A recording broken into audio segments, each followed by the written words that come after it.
Now, we're going to look at the abstracts. Now, there are many kinds of abstracts, and here we're looking at one particular kind. Just to give you an idea, if I want to go to a conference, I have to propose an abstract, and usually that might be 300 to 500 words, okay, with references. So it will be much longer than one paragraph, probably 3 paragraphs in that particular kind of abstract, okay? That's one.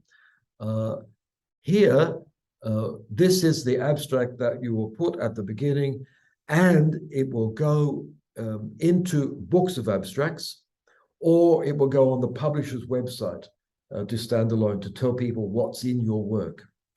So it's very important. It's your publicity. It's what people will see about your work, even if they don't want to pay the money to get into to actually read it. So it's worth paying attention to, okay? And there is a certain art to writing abstracts. You have to say, minimally, very simply, what this is about, what's it on, in very simple terms, the topic, and that would be your first sentence. And then you've got to say why somebody is interested. Okay, why is it important? So often you would introduce it saying, people generally think X, but there is debate about whether X is true. And now I'm going to do this, okay?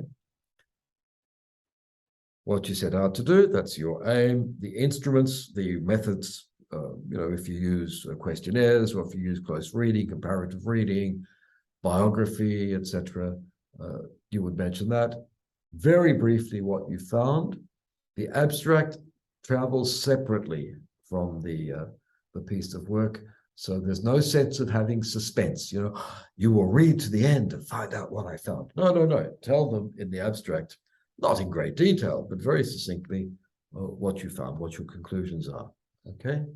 So this would correspond to the results, what you found, and the conclusions to your conclusions, obviously. Now, I found going around the web somebody who's done more or less what I'm going to do now with one of my own abstracts. But you can see she's divided it up into sections, and we'll just take a look. It's a bit quick and nasty, but it's okay, it's effective. So the first whole sentence there, current state of knowledge. This is what we know now.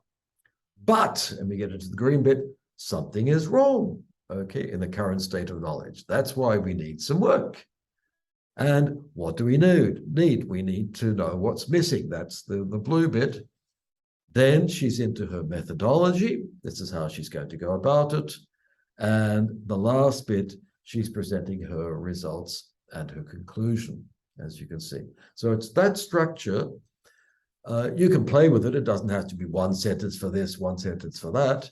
You can obviously vary, but basically that's the structure you would want and the reader would expect within one paragraph. Personally, I don't put in references in the abstract, but it can be done, as you can see there.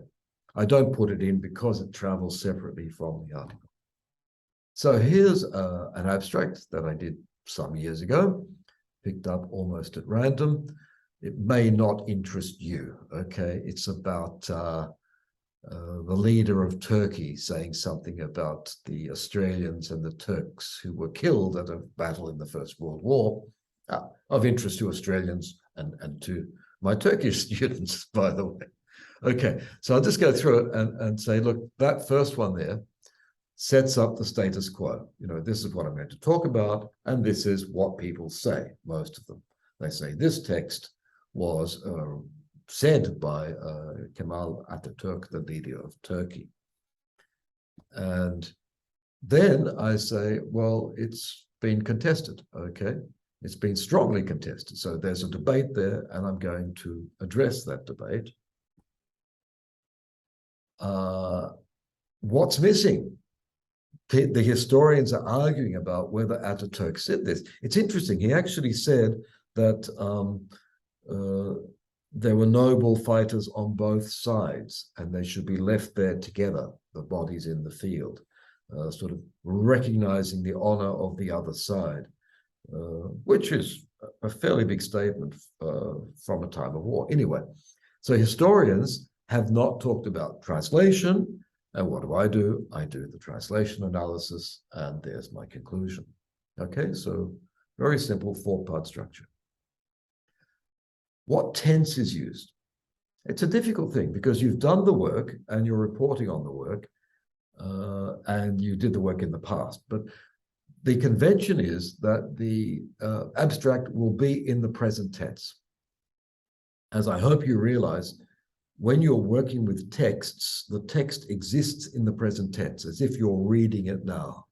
So Robinson says, even though Robinson wrote this book 3 years ago, Robinson says that, okay, so that's a convention of the present tense for texts, and it's a convention for your literature review, we'll see, and very strongly in the abstract. So I'm using the present perfect here, which is a present tense, okay, in English. Present perfect, the modal with the present tense, modal with the present tense. So the abstract is usually written in the present tense with variations for the present perfect, modalities, etc. All right. That's about all I have to say about abstracts. If you're in doubt, hey, you know how to go around libraries and electronic databases. Get for your topic and see the way abstracts are written for texts that are in your topic.